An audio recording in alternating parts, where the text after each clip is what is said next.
스님, 만약 우리가 다른 시간, 다른 상황에서 만났다면 어땠을까요?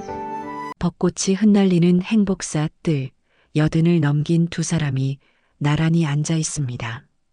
혜원 스님은 회색 승복 소매자락에 떨어진 꽃잎을 바라보고 박순자 씨는 그의 손 위에 자신의 손을 조심스레 올립니다. 북한산의 바람이 두 사람의 흰 머리칼을 흩트리며 지나갑니다. 모든 것은 인연에 따라 생기고 인연에 따라 사라집니다. 우리의 만남도 이 순간도 지하철에서 시작된 우연한 만남이 어떻게 깊은 사랑으로 이어졌을까요? 40년 수행한 승려와 여든의 할머니 사이에 피어난 이 특별한 감정은 과연 어디로 향해 갈까요? 꽃은 언젠가 지고 바람은 언젠가 멎지만 두 영혼의 만남이 남긴 흔적은 영원할지도 모릅니다. 그들의 인연은 단순한 우연일까요? 아니면 더 깊은 운명의 끈으로 이어져 있는 걸까요? 서울 지하철 3호선 오후 2시 창밖으로 지나가는 풍경이 마치 인생처럼 빠르게 스쳐 지나갔습니다. 83살 혜원 스님은 무릎 위에 올려진 염주를 조용히 굴리며 앉아 있었죠. 40년간의 산사 생활이 그의 얼굴에 깊게 새겨져 있었지만 그 눈빛만은 여전히 맑고 깨끗했습니다. 오늘은 행정일로 시청에 가는 길이었어요. 북한산 아래 자리한 작은 암자 행복사의 재산세 문제를 해결하기 위해서였습니다. 혜원 스님의 마음은 평온해 보였으나 사실 그 안에는 말할 수 없는 고독이 자리하고 있었어요. 새벽 예불을 올리고 절을 찾는 신도들을 맞이하고 젊은 스님들을 가르치는 일상. 그 모든 것이 의미 있었지만 가끔은 누군가와 진심 어린 대화를 나누고 싶다는 생각이 들곤 했죠. 그때였어요. 흰 머리를 단정하게 올려 묶은 할머니가 천천히 지팡이를 짚으며 지하철에 올랐습니다. 빈자리가 없어 서 있는 그 모습을 보자 혜원 스님은 자연스럽게 일어나 자리를 양보했어요. 아이고, 고맙습니다. 허리가 좀 아파서. 할머니의 목소리는 오래된 풍경처럼 정겹게 들렸습니다. 괜찮습니다. 저도 이번 역에서 내립니다. 거짓말이었죠. 혜원 스님은 아직 내 정거장을 더 가야 했습니다. 하지만 그 순간 그는 자신도 모르게 그런 말을 하고 말았어요. 할머니는 자리에 앉으며 혜원 스님을 유심히 바라보았습니다. 스님 같으신데 어느 절에 계세요? 북한산 아래 작은 암자에 있습니다. 행복사라고. 아, 행복사요?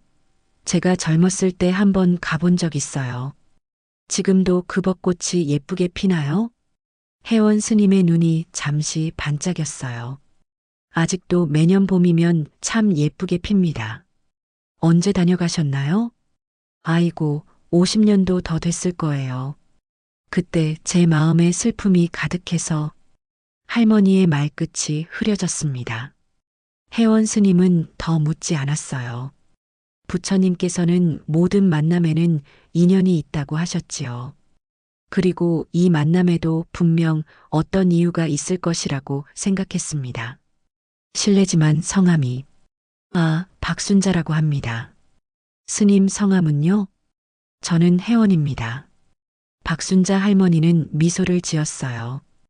혜원 스님, 이름이 참 좋네요.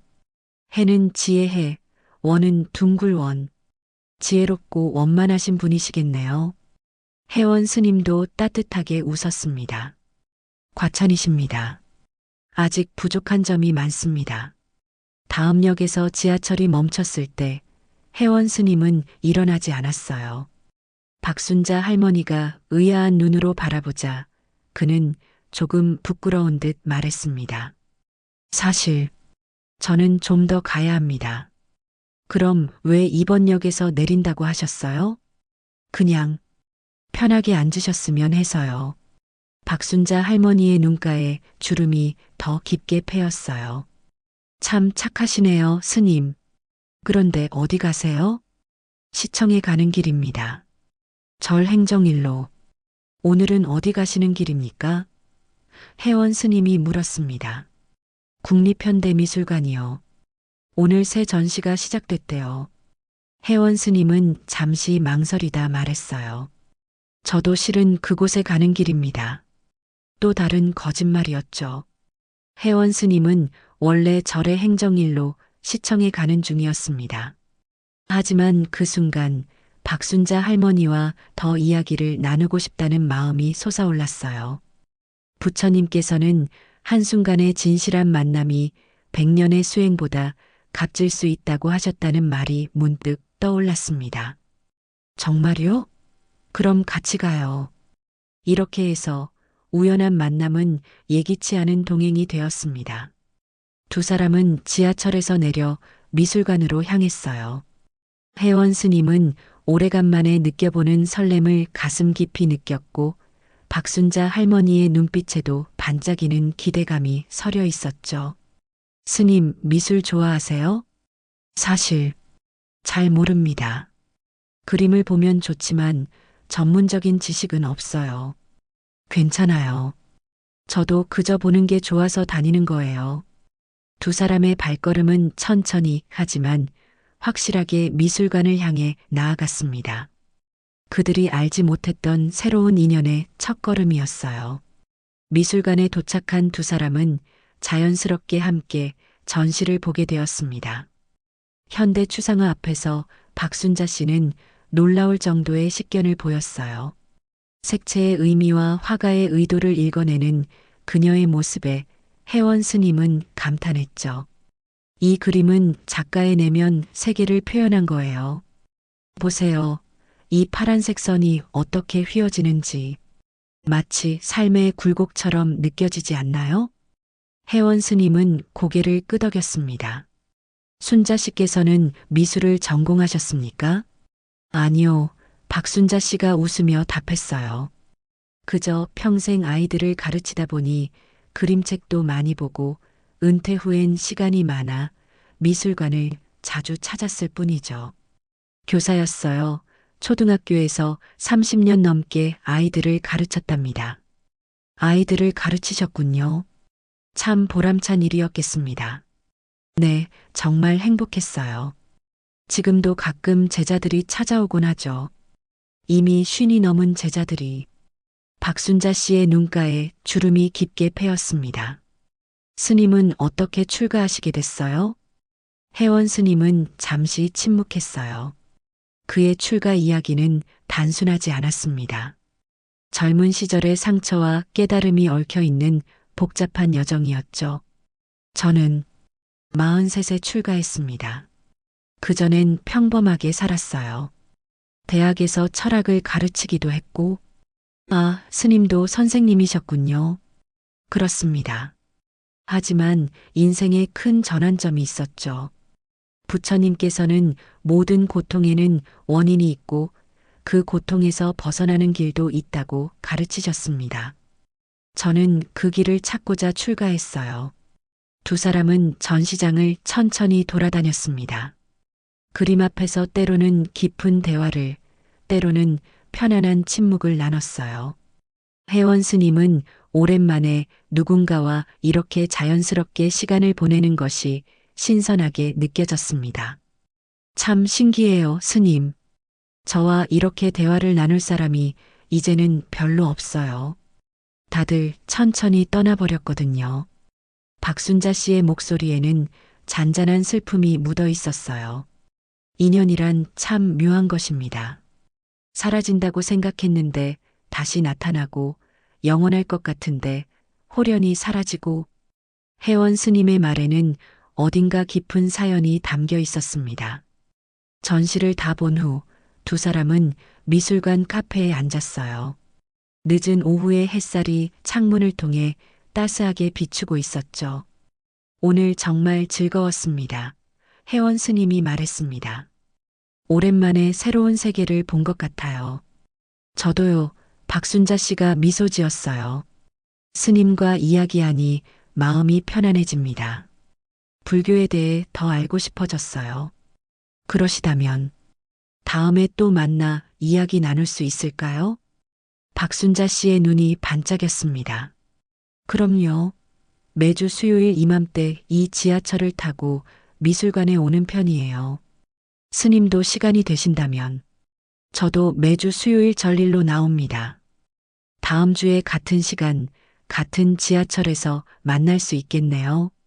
그렇게 두 사람은 다음 만남을 약속했어요. 헤어질 때 혜원 스님의 가슴에는 오랫동안 느껴보지 못한 설렘이 자리했습니다. 그것은 새로운 친구를 만난 기쁨이었을까요? 아니면 그 이상의 무언가였을까요? 그날 밤 혜원 스님은 자신의 작은 방에서 오랜만에 깊은 생각에 잠겼어요. 박순자 씨와의 만남이 자꾸 떠올랐습니다. 그녀의 지혜로운 눈빛, 따뜻한 미소, 그리고 인생에 대한 통찰력. 마치 오래전부터 알고 지낸 사람 같은 친숙함이 느껴졌어요. 이것도 다 인연인가 보다 혜원 스님은 중얼거렸습니다. 부처님께서는 모든 만남은 전생에서부터 이어진 인연이라고 하셨죠. 그 말씀이 이렇게 가슴에 와 닿은 적은 없었어요. 한편 박순자 씨도 자신의 아파트로 돌아와 차를 마시며 오늘의 만남을 되새기고 있었습니다. 그녀는 책장에서 오래된 앨범을 꺼내 페이지를 넘겼어요. 그 속에는 50년 전 행복사를 방문했을 때 찍은 사진이 있었죠. 벚꽃이 만발한 절 앞에 서 있는 젊은 시절의 자신. 그때는 얼마나 슬픔에 잠겨 있었는지. 세상에 이런 우연이. 박순자 씨는 사진을 보며 미소 지었습니다. 이것이 단순한 우연인지 아니면 운명의 장난인지 알 수 없었지만 마음 한구석이 따스해지는 것을 느꼈어요. 봄이 깊어가고 두 사람의 만남은 계속되었습니다. 매주 수요일 같은 시간, 같은 지하철. 때로는 미술관에 가고, 때로는 박물관에, 가끔은 그저 공원 벤치에 앉아 시간을 보내기도 했어요. 그들의 대화는 점점 더 깊어졌고 서로에 대해 알아가는 시간이 쌓여갔습니다. 혜원 스님은 불교의 가르침을, 박순자 씨는 삶의 지혜를 나누었어요. 그들 사이에는 나이와 종교를 초월한 특별한 유대감이 형성되고 있었습니다. 그리고 그것은 단순한 우정 이상의 무언가로 자라나고 있었죠. 여름이 한창일 무렵 두 사람의 만남은 이미 일상의 일부가 되어 있었습니다. 매주 수요일이 다가올 때마다 혜원 스님의 마음은 미세하게 들떴고 박순자 씨는 전날 밤부터 입을 옷을 고르며 설레었어요. 이런 감정이 나이 든 두 사람에게 찾아온 것이 때로는 우스꽝스럽게 느껴지기도 했지만 그들은 그 감정을 소중히 여겼습니다. 정동 박물관의 정원 벤치에 앉아 있던 어느 수요일 오후 박순자 씨가 조심스레 물었어요. 스님 혹시 그러니까 그녀의 목소리가 떨렸습니다. 젊었을 때 사랑해 본 적 있으세요? 혜원 스님은 잠시 침묵했어요. 갑작스러운 질문에 당황했지만 그의 마음속에는 이미 대답이 준비되어 있었습니다. 30여 년 만에 누군가에게 꺼내보는 이야기였어요. 출가하기 전의 일입니다. 혜원 스님이 천천히 말을 이었습니다. 대학에서 철학을 가르치던 시절 같은 학과에 동료 교수가 있었어요. 그녀는 참 지혜롭고 따뜻한 사람이었습니다. 그래서 어떻게 되었나요? 박순자 씨의 눈빛이 부드러웠어요. 그녀에게는 이미 약혼자가 있었죠. 제 마음을 알게 되었을 때 그녀는 매우 혼란스러워했습니다. 결국 그녀는 약혼자와 결혼했고 저는 그 아픔이 출가의 계기가 되었어요. 후회는 없으세요? 모든 것에는 때가 있습니다. 꽃이 필 때가 있고 지는 때가 있듯이 혜원 스님의 목소리는 차분했지만 그 속에 담긴 감정은 깊고 복잡했어요. 부처님께서는 모든 고통은 집착에서 비롯된다고 가르치셨습니다. 저는 그 가르침을 통해 평화를 찾았어요. 박순자 씨는 혜원 스님의 손을 살며시 잡았습니다. 그 순간 두 사람의 손에서 전해지는 따스함이 마음 깊은 곳까지 스며들었어요. 저도 한 사람을 깊이 사랑했습니다. 박순자 씨가 말했어요. 제 남편이었죠. 20년 전에 하늘나라로 떠났어요. 그 후로는 딸과 손녀만이 제 삶의 전부였습니다. 그런데 요즘은 그녀의 목소리가 떨렸습니다. 스님을 만난 후로 마음이 달라진 것 같아요. 이런 감정이 이 나이에 다시 찾아올 줄은 몰랐습니다. 혜원 스님은 가슴이 뛰는 것을 느꼈어요. 그도 같은 마음이었습니다. 하지만 그의 길은 이미 불법을 따르는 수행자의 길로 정해져 있었죠. 이런 감정을 어떻게 받아들여야 할지 혼란스러웠어요. 인연이란 참으로 오묘한 것입니다. 혜원 스님이 조용히 말했어요. 우리의 만남도 우연이 아닐지도 모릅니다. 그날 밤 혜원 스님은 암자로 돌아와 오랜 명상에 잠겼습니다. 자신의 마음을 들여다보니 평온했던 수행자의 마음에 잔물결이 일고 있었어요. 부처님의 말씀 욕망은 고통의 씨앗이다라는 가르침이 떠올랐지만 동시에 자비로운 마음은 모든 중생을 향한다는 말씀도 생각났습니다. 이 감정이 단순한 욕망인지 아니면 깊은 연민과 자비에서 비롯된 것인지 구분하기 어려웠어요. 한편 박순자 씨는 자신의 아파트에서 오랜만에 일기를 쓰기 시작했습니다. 오늘 혜원 스님에게 내 마음을 조금 보여주었다. 이런 감정이 이 나이에 찾아올 줄은 정말 몰랐다. 부끄럽기도 하고 설레기도 하고 내가 정말 이래도 되는 걸까? 다음 날 아침 혜원 스님이 예불을 올리고 있을 때 행복사의 주지 스님이 다가왔습니다. 혜원 스님, 요즘 표정이 밝아 보이십니다. 무슨 좋은 일이라도. 혜원 스님은 살짝 당황했지만 침착하게 대답했어요. 아닙니다. 그저 날씨가 좋아서 그런가 봅니다. 그런가요? 요즘 매주 수요일마다 나가시는데 무슨 일이신지. 절 행정일로 시청에 다니고 있습니다. 혜원 스님은 거짓말을 했어요.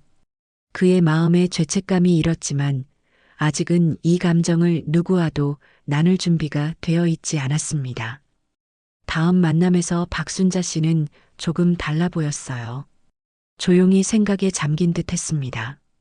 무슨 생각을 그렇게 하세요? 혜원 스님이 물었어요. 지난주에 손녀가 놀러 왔었어요.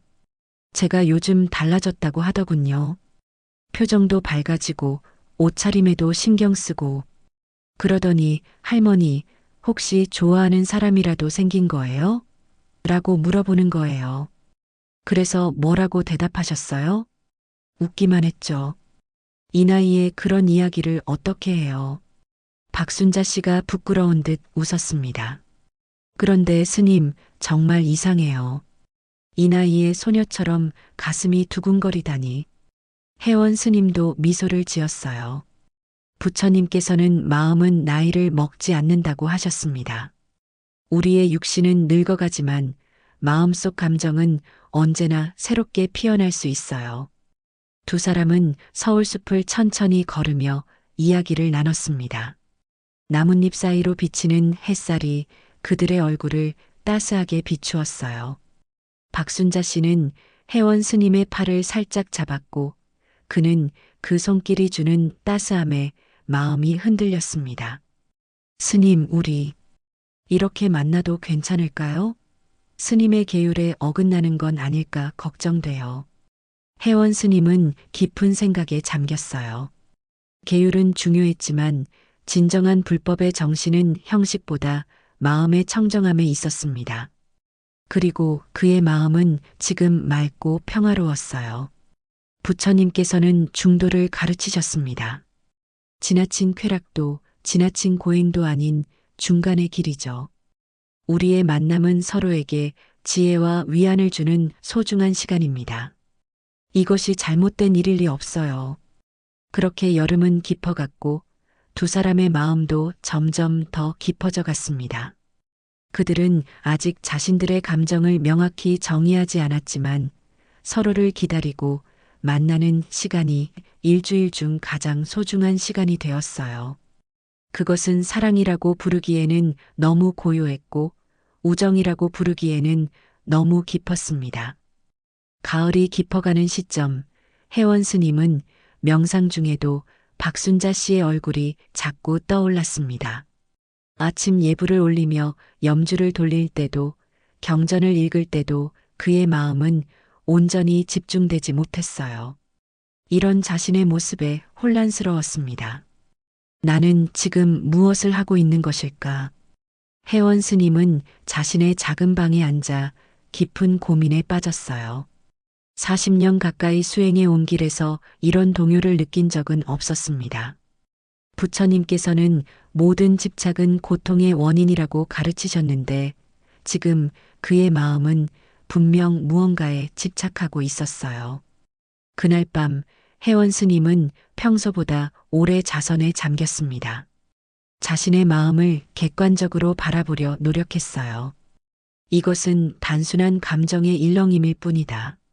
모든 감정은 일어났다가 사라진다. 하지만 그 일렁임은 쉽게 가라앉지 않았습니다. 행복사의 주지 스님이 혜원 스님의 방을 찾아왔어요. 혜원 스님, 요즘 괜찮으십니까? 수행의 어려움이라도. 혜원 스님은 깊게 한숨을 내쉬었습니다. 주지 스님, 마음이 혼란스럽습니다. 무슨 일이신지 말씀해 보십시오. 혜원 스님은 망설였습니다. 자신의 비밀을 털어놓아도 될지 확신이 없었어요. 그저 나이가 들어 예전처럼 집중이 잘 되지 않는 것 같습니다. 주지 스님은 따뜻한 미소를 지었어요. 부처님께서는 진실은 자신의 내면에 있다고 하셨습니다. 무엇이 마음을 어지럽히는지 스스로 깊이 성찰해 보십시오. 혜원 스님은 고개를 숙였습니다. 거짓말을 한 것이 마음에 걸렸지만 아직은 이 감정을 누구와도 나눌 준비가 되어 있지 않았어요. 한편 박순자 씨는 자신의 아파트에서 일기를 쓰고 있었습니다. 오늘도 수요일이 기다려진다. 혜원 스님을 만나면 마음이 편안해진다. 이런 감정이 이 나이에 찾아올 줄은. 하지만 스님은 어떤 마음일까? 나 같은 늙은이에게 그저 자비를 베푸는 것일까? 아니면 그녀는 펜을 내려놓았어요. 손녀 미영이 내일 방문한다고 했는데 이런 감정을 그녀에게 어떻게 설명해야 할지 막막했습니다. 다음 날 미영이 할머니 집을 찾았어요. 할머니, 정말 달라지셨어요. 피부도 좋아지고 옷도 더 예뻐졌고. 비결이 뭐예요? 박순자 씨는 웃으며 대답했습니다. 그냥 요즘 좋은 사람을 만나서 그런가 봐. 좋은 사람이요? 누구요? 미영의 눈이 반짝였어요. 그냥 친구야. 매주 수요일에 만나는. 할머니, 혹시 남자친구? 미영이 장난스럽게 물었습니다. 박순자 씨는 얼굴이 붉어지며 손사래를 쳤어요. 아니, 그게 아니라 그냥 불교에 관심이 생겨서 절에 다니는데 거기서 만난 스님이야. 그분이 불교에 대해 가르쳐 주셔. 스님이요? 젊으세요? 아니, 나랑 비슷한 나이야. 그냥 이야기가 잘 통해서. 미영은 의심스러운 눈으로 할머니를 바라봤지만 더 캐묻지는 않았습니다. 대신 할머니, 행복해 보여서 다행이에요라고 말했어요. 그날 밤 박순자 씨는 오랫동안 앨범을 들여다보았습니다. 고인이 된 남편과의 사진들, 젊은 시절의 추억들, 그리고 50년 전 행복사를 방문했을 때의 사진. 그때는 첫 아이를 잃은 슬픔으로 마음이 무너져 내리던 시절이었어요. 절에서 만난 노스님의 위로가 큰 힘이 되었었죠. 인생은 참 이상해. 50년이 지나 다시 그 절과 인연이 닿다니. 박순자 씨는 생각했습니다. 수요일 두 사람은 평소처럼 지하철에서 만났어요. 하지만 뭔가 달랐습니다. 두 사람 다 평소보다 조금 더 말수가 적었고 서로의 눈을 마주치기를 피했어요. 오늘은 어디로 가실까요? 회원 스님이 물었습니다. 날씨가 좋으니 한강공원은 어떨까요? 박순자 씨가 제안했어요. 그들은 한강변 벤치에 앉았습니다. 가을바람이 강물 위로 불어오고 노랗게 물든 은행나무 잎들이 하늘에서 춤을 추듯 떨어졌어요. 스님, 박순자 씨가 조심스럽게 입을 열었습니다. 우리 이렇게 만나는 것 정말 괜찮은 걸까요? 회원 스님은 깊은 숨을 내쉬었어요. 저도 요즘 그 생각을 많이 합니다. 수행자의 길을 걷는 제가 이렇게 한 사람에게 마음이 끌리는 것이 옳은지. 마음이 끌리신다고요?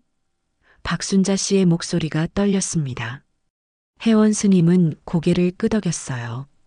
부처님께서는 진실된 마음으로 행하는 모든 일은 그 자체로 가치가 있다고 하셨습니다. 제 마음은 진실되게 순자 씨를 향하고 있어요. 하지만요?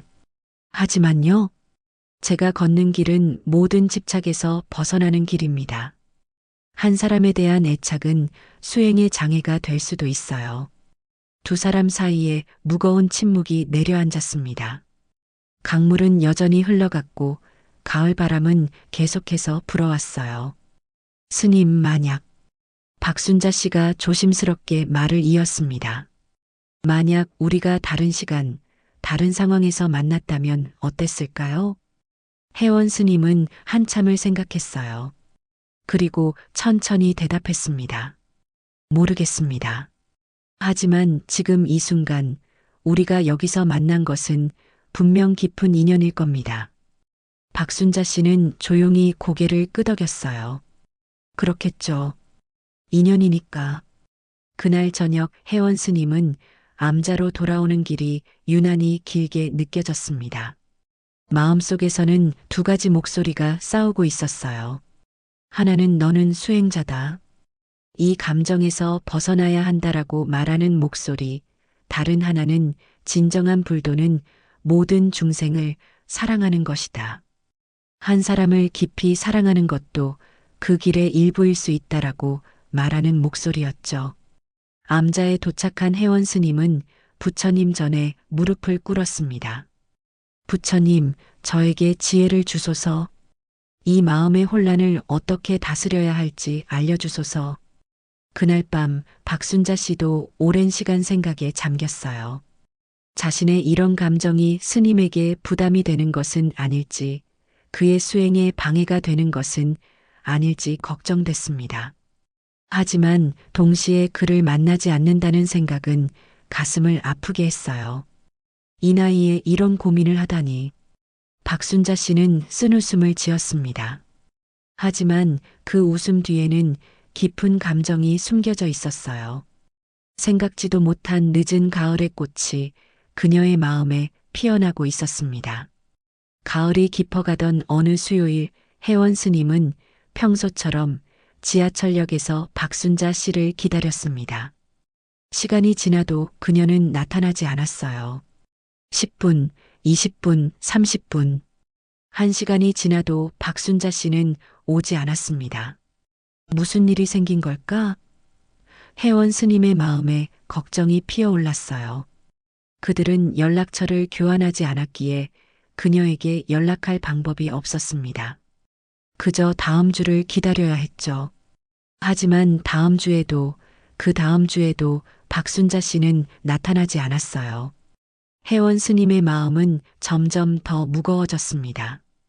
부처님께서는 모든 존재는 무상하다고 가르치셨지만 이렇게 갑작스럽게 그녀가 사라질 것이라고는 생각하지 못했어요. 왜 연락처라도 물어보지 않았을까? 회원 스님은 자책했습니다. 행복사로 돌아가는 길, 그의 발걸음은 무겁기만 했어요. 암자에 돌아온 회원 스님은 평소와 달리 밤새 잠을 이루지 못했습니다. 다음 날 아침 그는 주지 스님을 찾아갔어요. 주지 스님, 제가 할 말씀이 있습니다. 주지 스님은 고개를 끄덕였습니다. 무슨 일이신지 말씀해 보세요. 실은 제가 몇 달 동안 한 분을 만나왔습니다. 시청에 간다고 했던 것도 사실은 혜원 스님은 모든 것을 털어놓았어요. 지하철에서의 우연한 만남부터 매주 수요일의 데이트 같은 만남들, 그리고 최근 그녀가 갑자기 나타나지 않게 된 일까지. 말을 마치자 그의 어깨가 가벼워진 것 같았습니다. 주지 스님은 잠시 침묵하다가 부드럽게 미소 지었어요. 혜원 스님, 부처님께서는 모든 중생을 향한 자비를 가르치셨습니다. 한 사람을 향한 깊은 마음이 그 가르침에 어긋나는 것은 아니죠. 하지만 계율은 마음을 다스리는 도구입니다. 그 자체가 목적이 아니에요. 지금 스님의 마음이 순수하다면 그분을 찾아보는 것이 옳을 것 같습니다. 혜원 스님의 눈에 감사의 빛이 어렸습니다. 감사합니다, 주지 스님. 하지만 그분을 어떻게 찾아야 할지 처음 만났던 역에서부터 시작해 보세요. 인연이 있다면 반드시 다시 만날 수 있을 겁니다. 그날 오후 혜원 스님은 박순자 씨를 처음 만났던 지하철역으로 향했습니다. 그곳에서 여러 사람들에게 물어보았지만 아무도 그녀를 알지 못했어요. 낙심한 채 돌아가려는 순간 한 노인이 다가왔습니다. 혹시 박순자 할머니를 찾고 계신가요? 흰 머리에 지팡이 짚으시는 혜원 스님의 눈이 반짝였어요. 네, 그분을 아십니까? 저는 이 근처 약국 주인입니다. 박 할머니는 가끔 우리 약국에 오셨어요. 지난주에 손녀분이 와서 할머니가 갑자기 쓰러져 병원에 입원하셨다고 하더군요. 어느 병원인지 혹시 아십니까? 혜원 스님의 목소리가 떨렸습니다. 서울대학교 병원이라고 들었어요. 혜원 스님은 서둘러 병원으로 향했습니다. 가는 길 내내 그의 마음은 불안으로 가득 찼어요.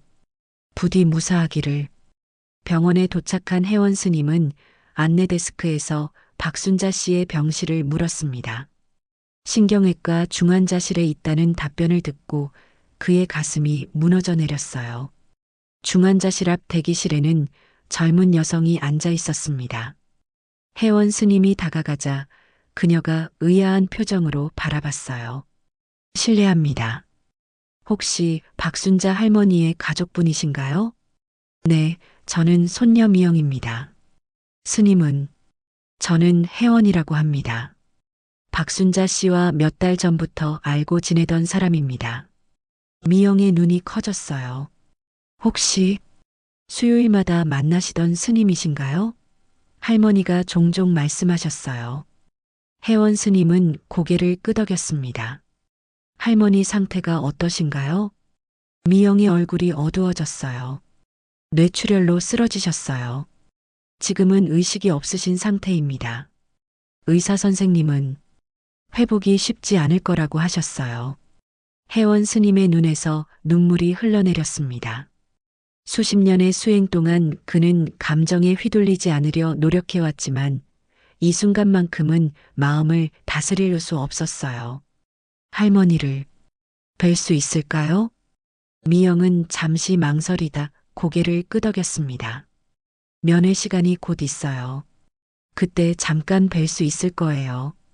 기다리는 동안 혜원 스님은 미영과 이야기를 나누었습니다.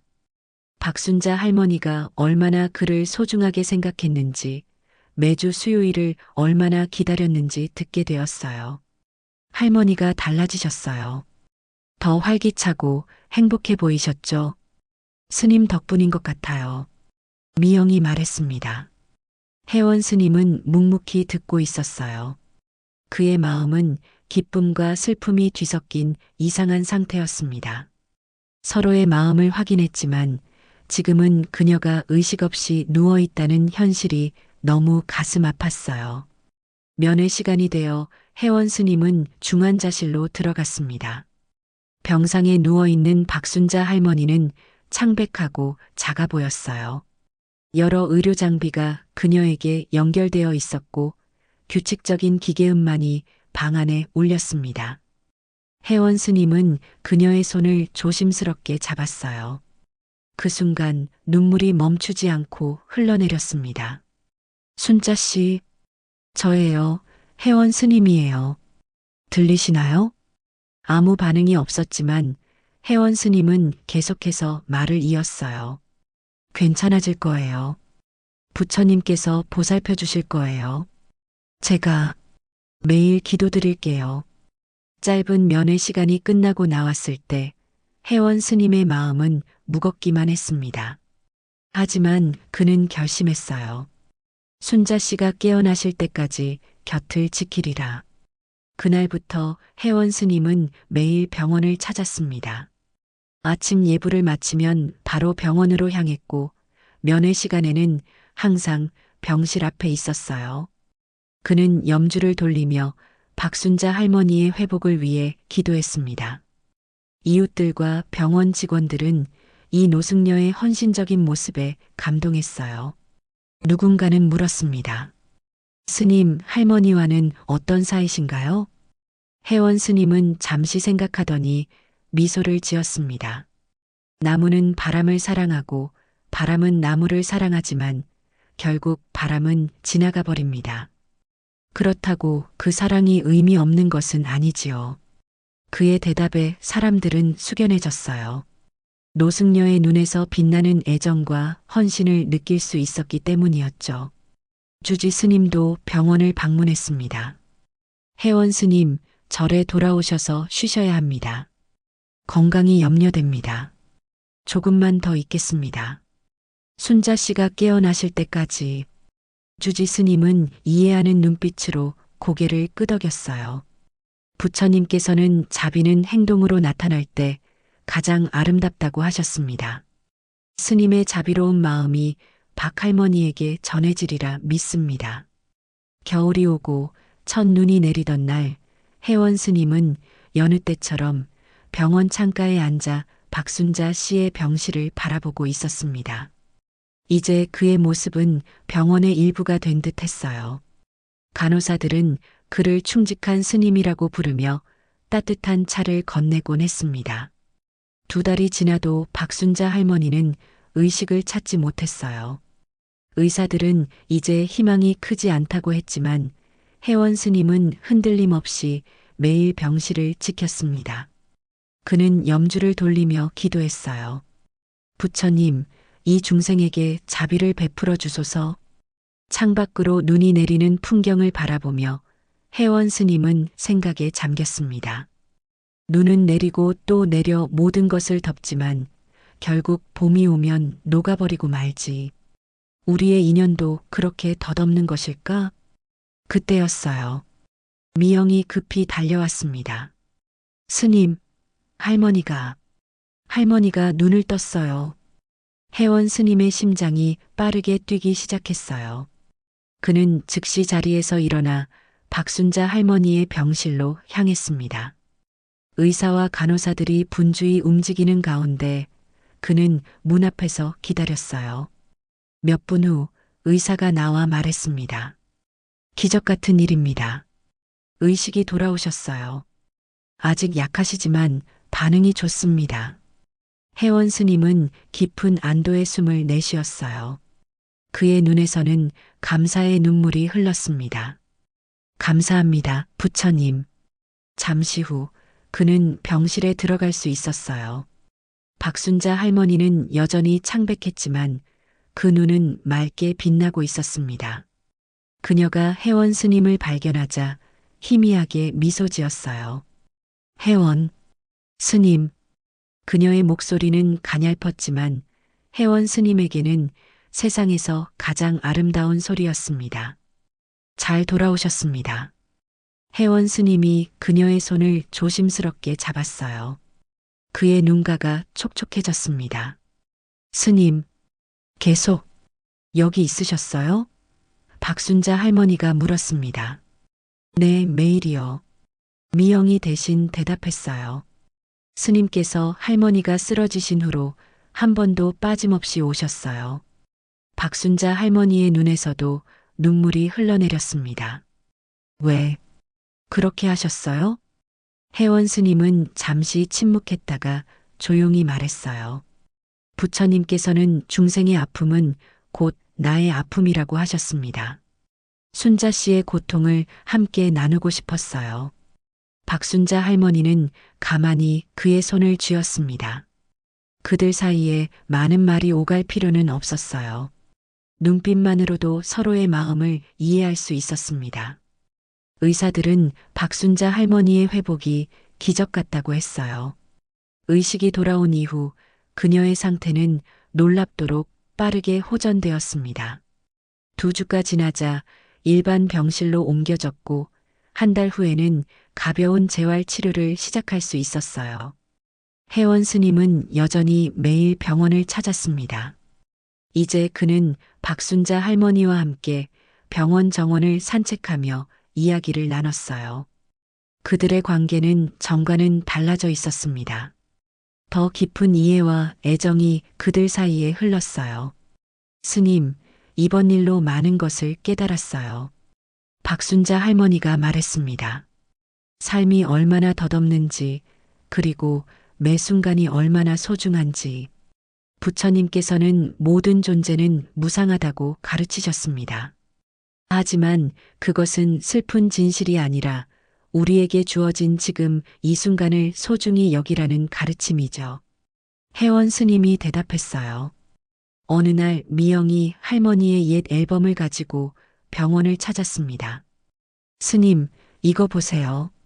할머니의 젊은 시절 사진이에요. 혜원 스님은 앨범을 펼쳤어요.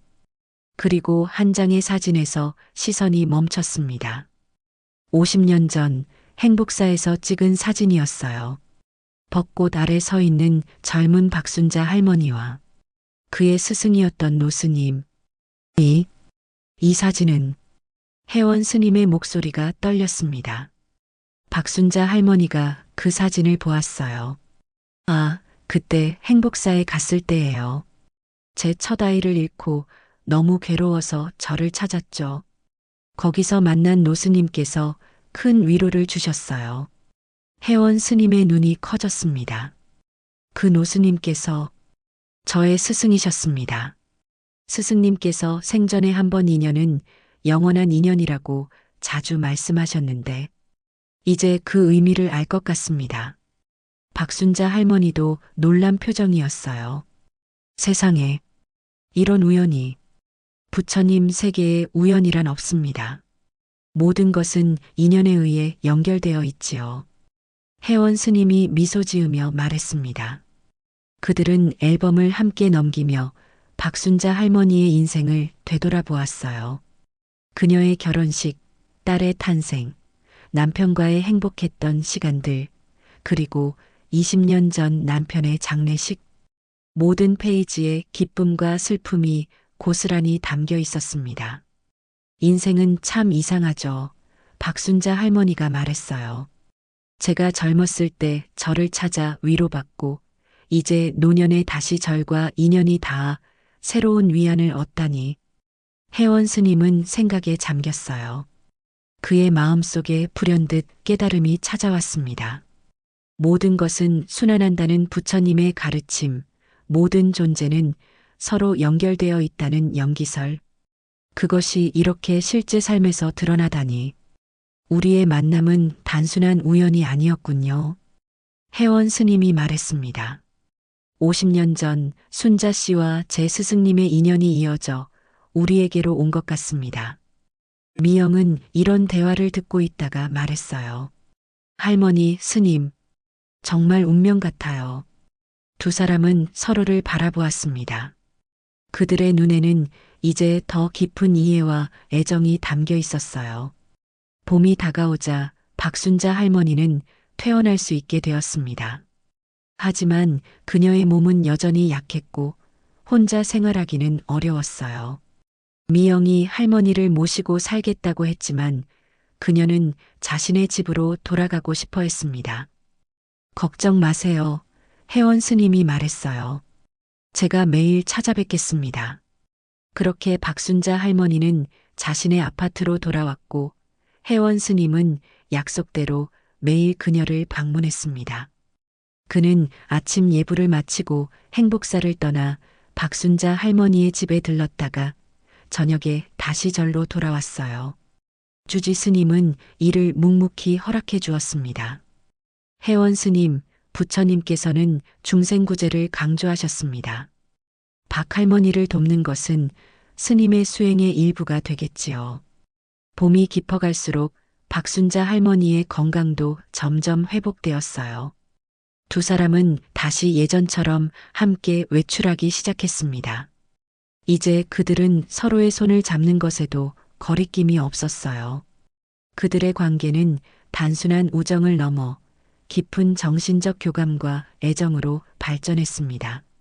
스님, 이 나이에 새로운 사랑이 찾아올 줄은 정말 몰랐어요. 어느 날 박순자 할머니가 용기를 내어 말했습니다. 혜원 스님은 잠시 생각에 잠겼다가 부드럽게 대답했어요. 사랑에는 나이가 없다고 합니다. 부처님께서도 진정한 사랑은 모든 경계를 넘어선다고 가르치셨죠. 스님도 저를. 혜원 스님은 고개를 끄덕였습니다. 네, 순자 씨. 그런 것 같습니다. 벚꽃이 만발한 4월의 어느 날 박순자 할머니는 혜원 스님에게 제안했습니다. 스님, 행복사에 한번 가보고 싶어요. 50년 전에 봤던 그 벚꽃을 다시 보고 싶어요. 혜원 스님의 눈이 반짝였어요. 좋은 생각입니다. 지금이 절정이니 가장 아름다운 모습을 보실 수 있을 겁니다. 이틀 후 그들은 행복사로 향했습니다. 북한산 자락에 자리한 이 작은 암자는 서울 도심에서 멀지 않았지만 도시의 번잡함을 완전히 벗어난 듯한 고요함이 있었어요. 오르막길을 천천히 오르며 박순자 할머니는 혜원 스님의 팔을 살짝 잡았습니다. 괜찮으세요? 너무 가파르면 쉬었다 가도 됩니다. 혜원 스님이 걱정스럽게 물었어요. 괜찮아요. 이 길을 오르면 더 아름다운 풍경이 기다리고 있잖아요. 박순자 할머니가 웃으며 답했습니다. 그들이 암자에 도착했을 때 하늘 높이 핀 벚꽃이 장관을 이루고 있었어요. 하얀 꽃잎들이 바람에 흩날리며 마치 눈이 내리는 것 같은 광경을 연출했습니다. 와, 정말 아름답네요. 박순자 할머니의 눈에 감동의 빛이 어렸어요. 50년 전과 똑같아요. 마치 시간이 멈춘 것 같아. 혜원 스님은 미소 지었습니다. 부처님께서는 만물은 변하지만 변화 자체는 변하지 않는다고 하셨죠. 꽃은 매년 피고 지지만 그 아름다움은 영원합니다. 그들은 벚꽃 아래 준비된 평상에 앉았어요. 혜원 스님은 박순자 할머니를 위해 차를 준비했습니다. 따스한 봄 햇살 아래 두 사람은 오랫동안 이야기를 나눴어요. 인생에 대해, 죽음에 대해, 그리고 사랑에 대해. 스님, 저는 오랫동안 생각했어요. 제 남편이 떠난 후로 삶이 끝났다고 여겼는데 스님을 만나고 나서야 삶이 계속된다는 것을 깨달았습니다. 박순자 할머니의 목소리는 감정으로 가득 찼어요. 혜원 스님은 고개를 끄덕였습니다. 저도 수십 년간 수행하면서 외로움을 느꼈어요. 모든 중생을 사랑한다고 생각했지만 사실은 그 누구도 진정으로 가까이 하지 않았던 거죠. 순자 씨를 만나고 나서야 진정한 자비란 한 사람을 깊이 이해하는 것에서 시작된다는 걸 배웠습니다. 바람이 불어오자 벚꽃잎들이 더욱 화려하게 흩날렸어요. 박순자 할머니는 하늘을 올려다보았습니다. 스님, 만약 우리가 다른 시간, 다른 상황에서 만났다면 어땠을까요? 혜원 스님은 한참을 침묵했어요. 그리고 나직이 말했습니다. 부처님은 말씀하셨습니다. 모든 것은 인연에 따라 생기고 인연에 따라 사라진다고. 우리의 만남도 이 순간도 모두 그런 것이겠지요. 다른 시간, 다른 상황은 존재하지 않습니다. 오직 지금 이 순간만이 존재하니까요. 그래도 아쉬움은 남네요. 박순자 할머니의 눈에 옅은 슬픔이 어렸습니다. 아쉬움조차도 소중한 감정입니다. 그것이 있다는 건 그만큼 가치 있는 것을 경험했다는 증거니까요. 회원 스님이 따뜻하게 미소 지었어요. 벚꽃 한 송이가 바람에 흩날려 박순자 할머니의 무릎 위에 내려앉았습니다. 그녀는 그것을 조심스럽게 집어들었어요. 꽃은 언젠가는 지고 바람은 언젠가는 멎지만 꽃이 바람을 기억하고 바람이 꽃을 기억한다면 그것으로 충분한 게 아닐까요? 박순자 할머니가 말했습니다. 혜원 스님은 깊이 감동받은 눈빛으로 그녀를 바라봤어요. 순자 씨께서 불교에 대해 저보다 더 깊이 이해하고 계신 것 같습니다. 그 말씀, 마치 경전의 한 구절 같습니다. 오후가 깊어갈수록 두 사람의 대화는 더욱 깊어졌어요. 그들은 자신들의 과거, 현재, 그리고 미래에 대해 솔직하게 이야기했습니다. 수십 년간 각자의 삶을 살아온 두 노인이 이제는 서로에게 마음을 열고 있었어요. 스님, 저는 요즘 생각해요. 우리가 만난 것이 어쩌면 전생에서부터 이어진 인연일지도 모른다고 박순자 할머니가 말했습니다. 부처님께서는 모든 존재는 무수한 전생을 통해 서로 연결되어 있다고 가르치셨습니다. 우리의 만남도 그런 것이 아닐까 싶어요. 혜원 스님이 대답했어요. 그럼 앞으로는 어떻게 될까요? 우리는 혜원 스님은 박순자 할머니의 손을 조심스럽게 잡았습니다. 미래는 알 수 없지만 지금 이 순간 우리가 함께 있다는 것, 그것이 가장 중요합니다. 부처님께서는 과거도 없고 미래도 없다. 오직 현재만 있을 뿐이라고 하셨으니까요. 해가 서서히 기울기 시작했습니다. 두 사람은 암자의 작은 법당에 들어가 잠시 명상을 했어요. 그 고요한 시간 속에서 그들은 각자의 마음을 들여다보았습니다. 명상을 마치고 나온 후 혜원 스님은 박순자 할머니에게 절의 뒤편을 보여주었어요. 그곳에는 작은 정원이 있었는데 혜원 스님이 직접 가꾸는 곳이었습니다. 여기가 제가 가장 좋아하는 장소입니다. 혼자 있고 싶을 때 찾는 곳이죠. 혜원 스님이 말했어요. 정원 한쪽에는 연못이 있었고 그 안에는 연꽃이 피어 있었습니다. 박순자 할머니는 그 광경에 감탄했어요. 연꽃은 진흙 속에서 피어나지만 그 더러움에 물들지 않죠. 부처님께서는 이를 우리 마음의 본성에 비유하셨습니다.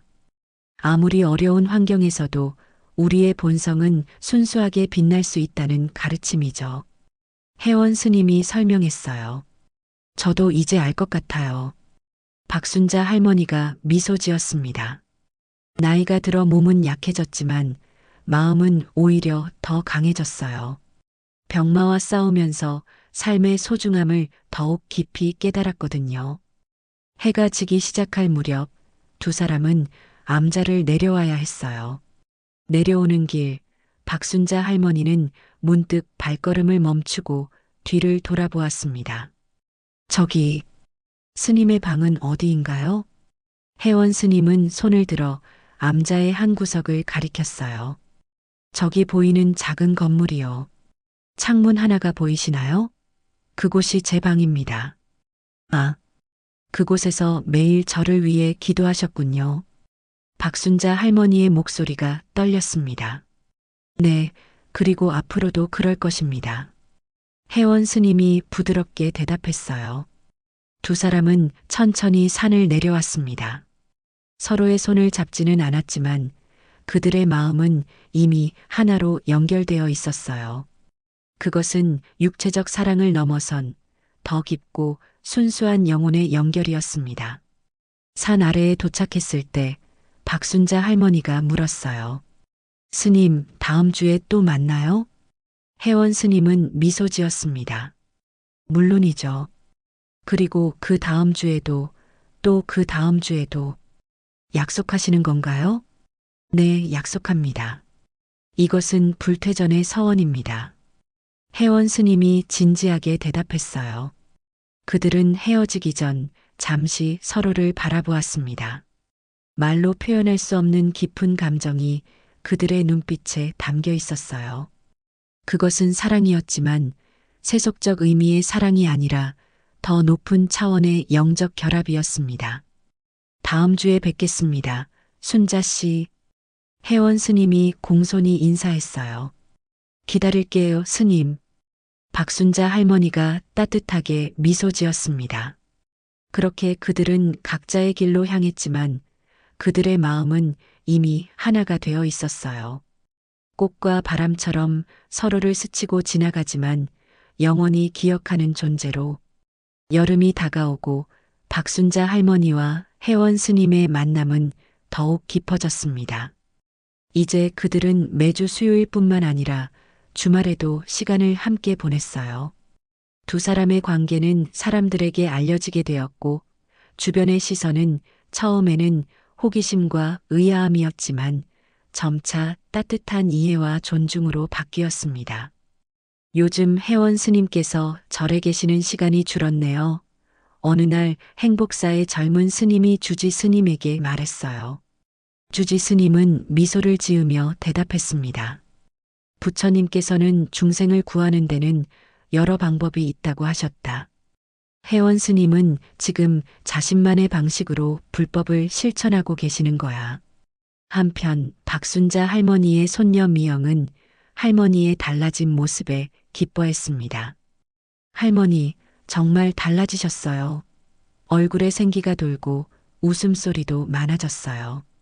그래, 나도 몰랐네. 박순자 할머니는 수줍게 웃었어요. 혜원 스님 덕분인 것 같아. 할머니, 스님과의 관계가 정말 특별한 것 같아요. 그래, 특별하지.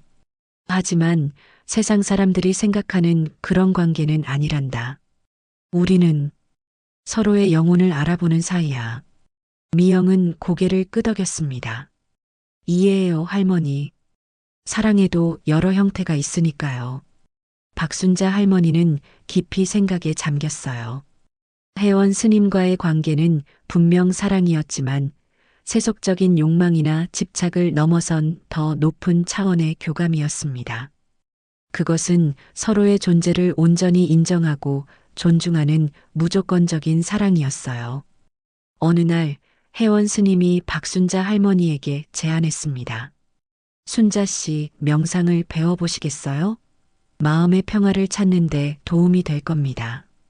저도 할 수 있을까요? 나이가 많아서.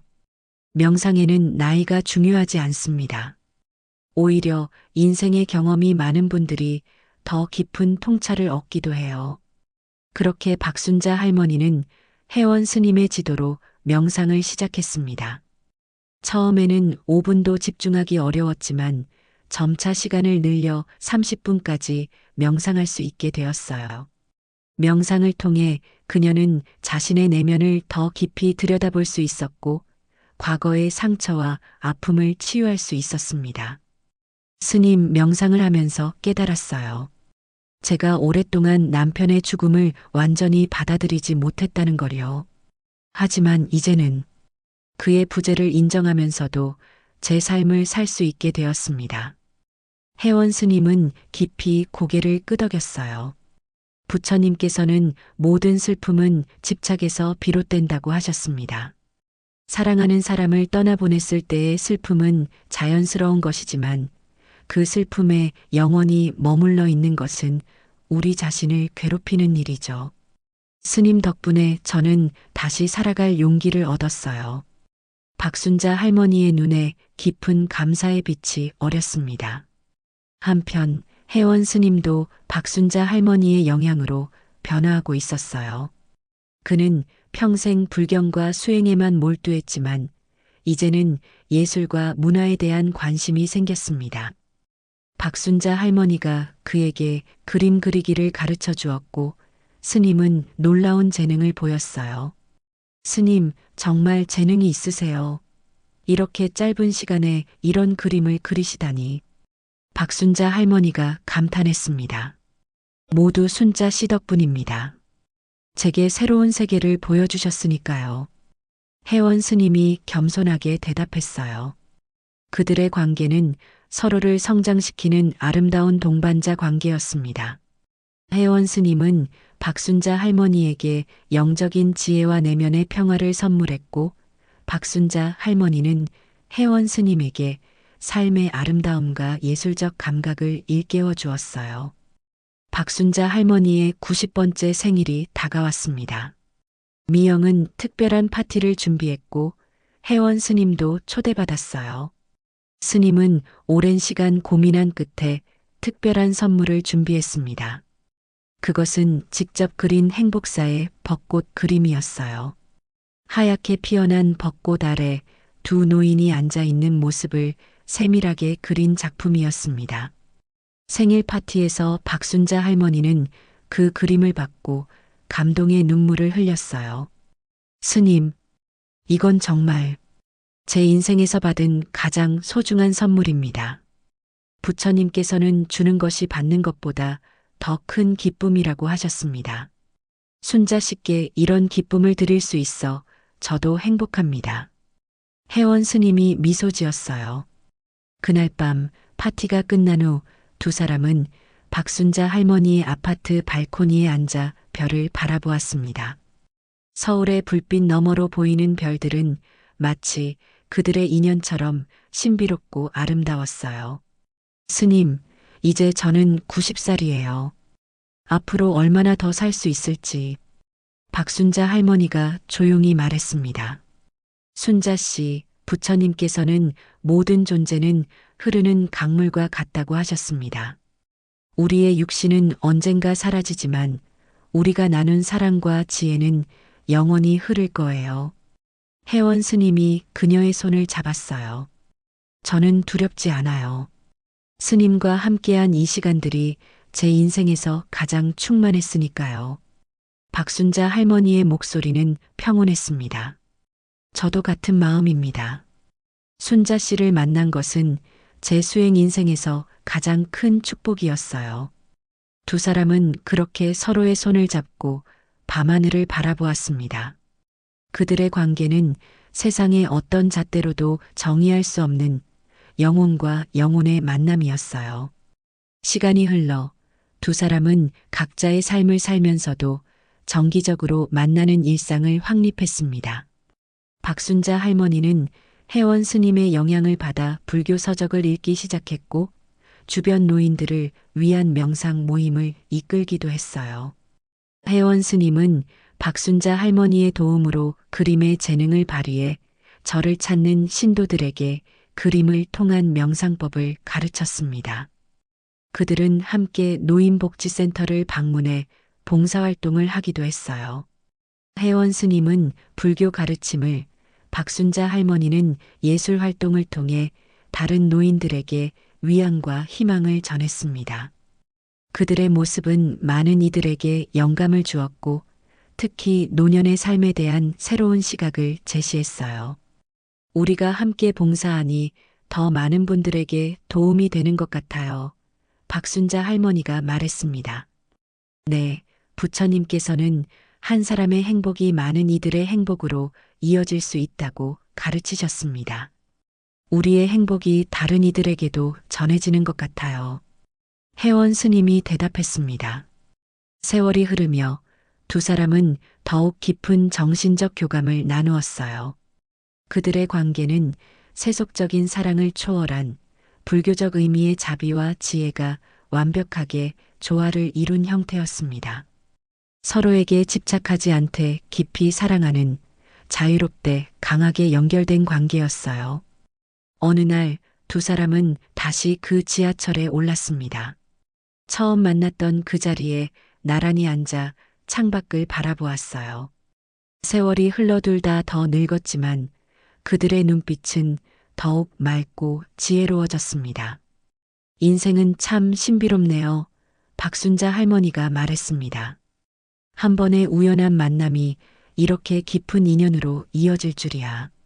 부처님께서는 모든 만남은 우연이 아니라 필연이라고 하셨습니다. 우리의 만남도 분명 전생에서부터 이어져 온 깊은 인연일 거예요. 회원 스님이 미소 지었어요. 지하철이 달리는 동안 창밖으로 보이는 풍경은 끊임없이 변했지만 두 사람의 마음은 변함없이 서로를 향하고 있었습니다. 그들은 나이를 초월한 영원한 동반자가 되었어요. 창밖에서 불어오는 봄바람에 벚꽃 한 송이가 날아와 두 사람 사이에 살포시 내려앉았습니다.